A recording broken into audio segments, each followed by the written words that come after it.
And perhaps you can chat with myself and Rebby as we go through the C1 women over 500 meters, and also we'll be looking and then after that the K2 500, both women and men.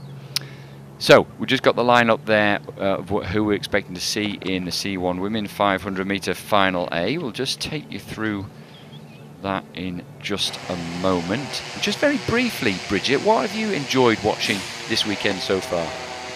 So I'm actually quite a fan, obviously, of the women's races, but there's quite a few of the men's K4s that, especially I suppose the 500 meter, which is now the Olympic distance, that is really enjoyable. And I think this weekend the K2 men has become 500 has become one of the most popular events. I haven't seen so many K2 men on a start line ever, so yeah. I think we're up for an exciting race just now.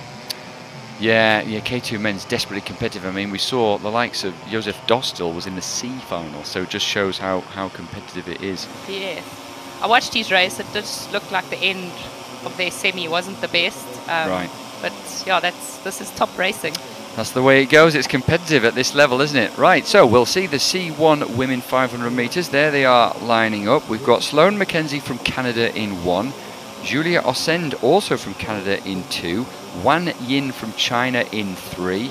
Lisa Yan, the German, goes in lane 4. Ludmila Luzan, who we were just talking about, actually, she's in lane 5. She's had a busy weekend competing in the 1000 and the C2 and also the C1 this race over 500. Maria Olarasu, the Moldovan, goes in 6. Katarina Speziokiewicz from Poland in 7.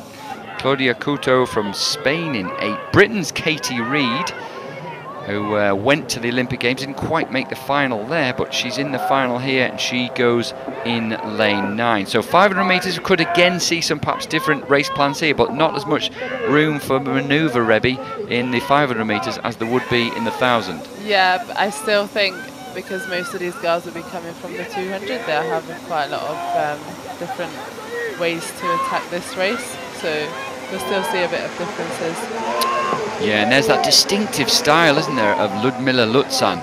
Really locks on with straight arms at the front of that blade. A really long, almost sometimes looks labouring stroke, but she's incredibly strong, isn't she, the right-hander, and going well at the moment. And perhaps she's worked on endurance because she did so well in the 1000-metre race, and now she's right up there in the 500, but working extremely hard as we get to the halfway point.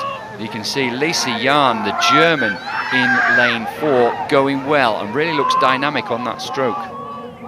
This is always the important part of a 500-metre race. Rebby will agree. Yeah, for sure. If you can hold it together, yeah, and have a strong finish, then it's always good in the 500 metres. It's super tough, everything hurts, and it's encouraging to see how many girls are racing the 500 from different countries now too in the C1.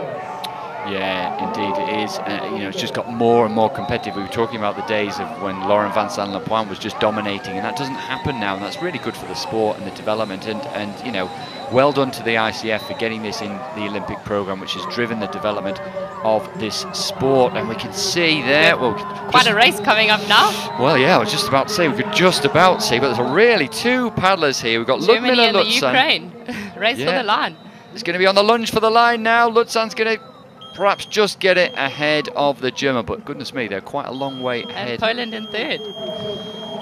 So there we go.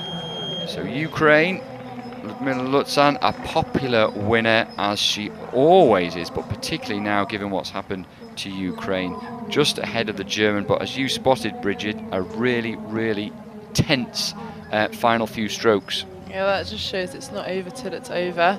She pulled through in the last 10-20 metres. She did pull through well, and obviously her endurance work is going well. We've seen Ludmila Luzan, I've always thought she's very impressive over the 200 metre distance, but having won the C1000 yesterday and now the C1 500, it must show that her endurance is right up there. So, very different this is in technique as well. You look at the two paddlers alongside each other, really choppy short stroke of Lisa Yan and that longer stroke, sort of more drawn out from Ludmila Luzan. She made it work for her really well, getting a really good leg drive. Look at it putting the pressure on that front leg, locking on to that stroke. Here we go, last few strokes. Stroke for stroke until the last bit. It's just pulled away, didn't she? Just over the last couple of strokes there. Ludmila Luzan, and then a bit of a battle, a separate battle for third place, and it was the Polish Katarzyna Spezkiewicz who took the bronze. Just see what it means to Ludmila Luzan, and she doesn't speak English, but when she was interviewed yesterday, you could tell by her expression and the look on her sense of what she was saying, what it means to her. I mean, I dread to think what it's been like for the last few months for all these Ukrainian paddlers, for all the Ukrainian people, in fact. And it's just wonderful to see her get a win. She will be popular when she receives her medal a little bit later. 2:08 for her, 2:08 for Lisa Yawn, just over half a second behind. This is the C1 women 500 metres. You saw Ludmila Luzan, who was the winner there. She's just going out to receive her medal, which is nice.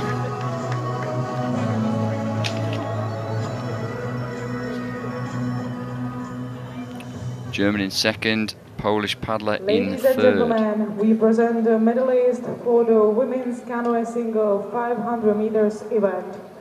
The medals will be presented by Andrei Jelens, member of ICF Board of Directors. So Andrei Jelens there, he'll be giving out the medals. Andrei is member of the ICF Board of Directors, and he's delighted to see his fellow Slovenians going well in the women's kayak. But this is the women's canoe, 500 metres. Thank you. Katarzyna Spezkiewicz.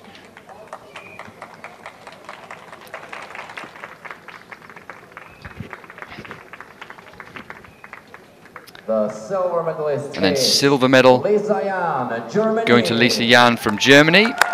There she is. And a popular winner, no doubt, will be Ludmila Luzan, It's a little bit strange. who was second in the World Championships. This time around at the World Cup, she's first. Gold medal to go with her 1,000-metre medal from yesterday. And as we said at the time, good to see such competitive racing, Rebby. Yeah, for sure.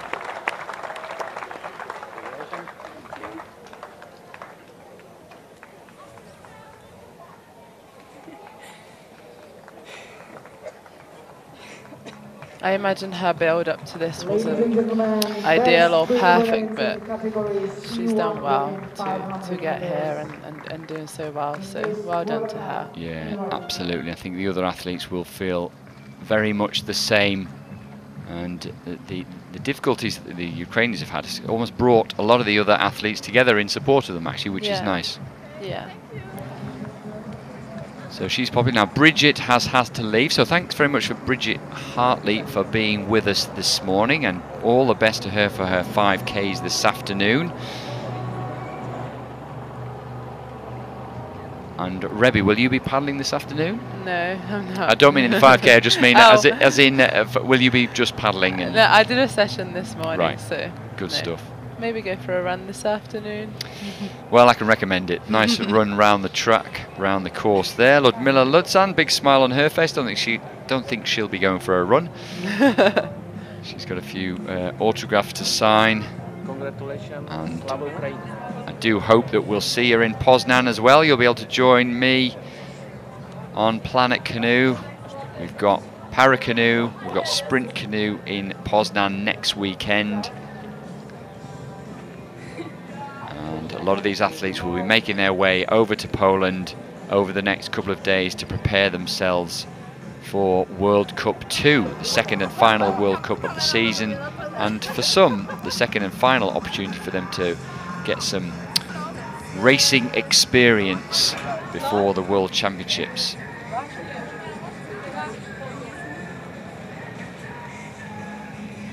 There's nothing quite like racing. Yeah. In order to prepare yourself, Yeah. you know, for the The big best events. kind of training, really. Racing against the best in the world. Yeah, that's what we get here, and thankfully we were able to do that because over the last few years the World Cups haven't been quite the same, have they, as what we'd seen previously.